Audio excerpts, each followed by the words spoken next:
ပြန်ဘက်ကောင်းလို့ချင်တာကျွန်တော်ကိုကောင်လေးကတော့ကြည့်ရတာအဆင်မပြေလို့ပဲကျွန်တော်ရှင်းပြမလို့လုံတုံးပါပဲနားကြီးစရာအတန်တစ်ခုကြားလိုက်ရတယ်လင်းမုံမင်းဒီလောက်တောင်လက်ပြက်နေတာလားဒီအမိုက်ကိုကောင်ကိုလေ့ကျင့်ဖို့လုပ်ဖို့ခေါ်လာတယ်ဟုတ်လားတဲ့သူကသူ့ရဲ့အစင်နဲ့ကြောက်သားတန်ချက်ကကြံ့ကို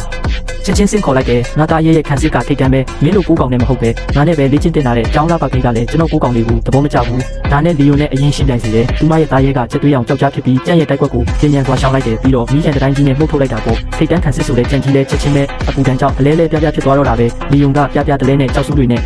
ပြန်တိုက်ဖို့ခိုင်းတယ်မြေပြင်ကနေစုတွေအများကြီးထွက်လာပြီးမဲ့အလှပကီးကအေးအေးဆေးဆေးပဲမိရှန်ဝဲပြင်းနဲ့ပြန်တုတ်ပြန်လိုက်တယ်ခဏလေးတွင်းမှာတင်စုတွေအကုန်လုံးအကြီးပြောကုန်ရောကြံကြီးကလည်းမရှင်းနိုင်မှန်းပြီးလို့ထွက်ပြေးဖို့ကြိုးစားပြီးမဲ့အလှပကီးကလွတ်ပေးဖို့အစီအစဉ်မရှိဘူးသူမကသူ့သားရဲကိုအပြင်းထန်ဆုံးတိုက်ကွက်ဖြစ်တဲ့ချက်သွေးအောင်ကြောက်ပောက်ကွဲမှုနဲ့တိုက်ခိုက်ခိုင်းလိုက်တယ်အရှိန်ပြင်းနဲ့မီးလုံးကြီးပြေးလာချိန်မှာပဲကျွန်တော်ကိုကောင်လေးကအရှိကနေဖြတ်ခုံပြီးကာကွယ်လိုက်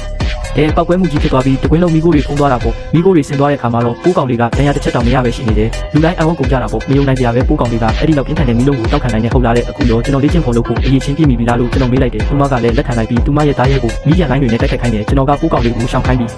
ပိုးကြီးတိုင်းနဲ့ကာခိုင်းလိုက်တယ်အလှပကီးလည်းမျိုးလုံးအပြူသားဖြစ်သွားတာပေါ့ဒီပိုးကောင်ကနောက်ပြောင်နေရမဟုတ်ဘူးပဲသူမကပိုပြီးပြင်းပြင်းထန်ထန်တိုက်ခိုက်ခိုင်းပြီးမဲ့ပိုးကောင်လေးကအကုန်ရှောင်နိုင်နေတော့ပဲနောက်ဆုံးတော့သူမကမိရှန်ဝဲတရက်ကိုဖတ်သုံးလိုက်တယ်ဒါပေမဲ့သူမထင်တယ်လို့ဖြစ်မလာဘူးပိုးကောင်လေးကအေးအေးဆေးဆေးပဲကိုင်းတွယ်နိုင်နေပြီးတိုက်ခိုက်လေလေသူမရဲ့ကြားကပိုးတန်မာလာလေးလေးပဲသူမလည်းအရန်စိတ်လို့ရှားသွားပြီးအစွမ်းကုန်တိုက်ခိုက်ဖို့ပြောလာတယ်ကျွန်တော်ကတော့ကျွန်းတော့အလုတ်ကလေ့ကျင့်ပေးဖို့ပဲလို့ပြောပေမဲ့သူမကလက်မခံဘူးငါကြားကိုအနိုင်တိုက်နိုင်ရင်နောက်ထပ်တသိန်းထပ်ပေးမယ်တဲ့အဲ့ဒီစကားလဲကြားရောကျွန်တော်လည်းသဘောတူလိုက်တယ်ပိုးကောင်လေးကိုအစွမ်းကုန်တိုက်ခိုက်ခိုင်းလိုက်တော့တာပေါ့သူကလက်ဖျားပိုးကောင်အမီးနဲ့ရိုက်ချလိုက်ပြီးကြားကိုမြေပြင်ပေါ်လဲကျသွားစေတယ်ပြီးတော့ပိုးချီတွေနဲ့အကုန်လုံးတုံတောင်ဖြစ်လိုက်တယ်ကြားကမီးနဲ့ယုံဖို့ကြိုးစားပေမဲ့ပိုးချီတွေကအရန်တင်းကျပ်နေတော့မီးတောင်ထုတ်လို့မရဘူးနောက်ဆုံးအနေနဲ့အစိတ်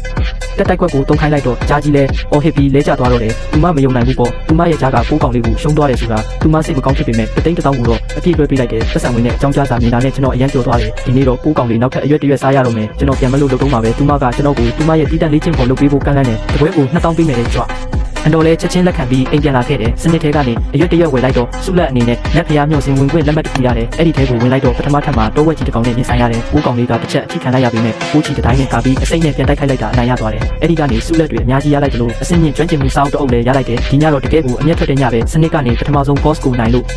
ဆိုပြီးနောက်ထပ်အရွက်တရွက်ထပ်ပေးတယ်အဲ့ဒီအရွက်ကိုကြီးလိုက်တဲ့အခါမှာတော့ပိုးကောင်လေးကပိုးအိမ်ဖြစ်ပြောင်းသွားတယ်ကျွန်တော်စိုးရိမ်နေတော့မှပဲပိုးအိမ်ကကွဲထွက်သွားပြီးအထဲကနေအဆင့်တုံးရှိတဲ့အပြာရောင်ကောင်းကင်ငကားကြီးထွက်လာတော့တာပဲကျွန်တော်တို့အောက်ခြေကနေခန္ဓာကြီးအဆင့်ကိုရောက်သွားပြီးအဲ့ဒီအချိန်မှာပဲဒီနေ့စာမေးပွဲပုံစံပြောင်းသွားတဲ့အကြောင်းကြားစာရောက်လာတယ်ကျောင်းသားတိုင်းကဘေးအန္တရာယ်များတဲ့တောနက်ထဲမှာ3ရက်ကြာတိုက်ခိုက်ရမယ်တဲ့အသက်အန္တရာယ်တောင်ရှိနိုင်တယ်ဆိုတော့အားလုံးထိတ်လန့်ကုန်ကြတာပေါ့စာမေးပွဲနေ့ရောက်တော့အဖွဲ့တွေဖွဲ့ကြတယ်လင်းဖန်ကကျွန်တော်ကိုလာလောင်းတယ်ငါ့ကိုဒူးထောက်တောင်းပန်ရင်ငါ့ဖွဲ့လည်းထည့်ပေးမယ်လည်းမဟုတ်ရင်မင်းဒီပိုးကောင်နဲ့ပြေးမှာပဲတဲ့ကျွန်တော်ကတော့သူ့ကိုဘီးမဆိုင်ပဲအဖွဲ့ဝင်လူသေးလားလို့လူအုပ်ကိုမေးလိုက်တယ်လင်းဖန်ကဘသူကမင်းတို့အမိုက်နဲ့အဖွဲ့ဖွဲ့မှာလဲတဲ့တကယ်လို့တယောက်ယောက်ကမင်းနဲ့အဖွဲ့ဖွဲ့ရင်ငါမင်းကိုဘိုးဘိုးလို့ခေါ်မယ်တဲ့အားလုံးကဝိုင်းရင်နေကြတော့မှပဲကျောင်းလာပကေးစုမှုကကျွန်းတော့စီလျှောက်လာပြီးပြောလိုက်တယ်မင်းမို့ကျမမင်းရဲ့အဖွဲ့ထဲဝင်လို့ရမလားတဲ့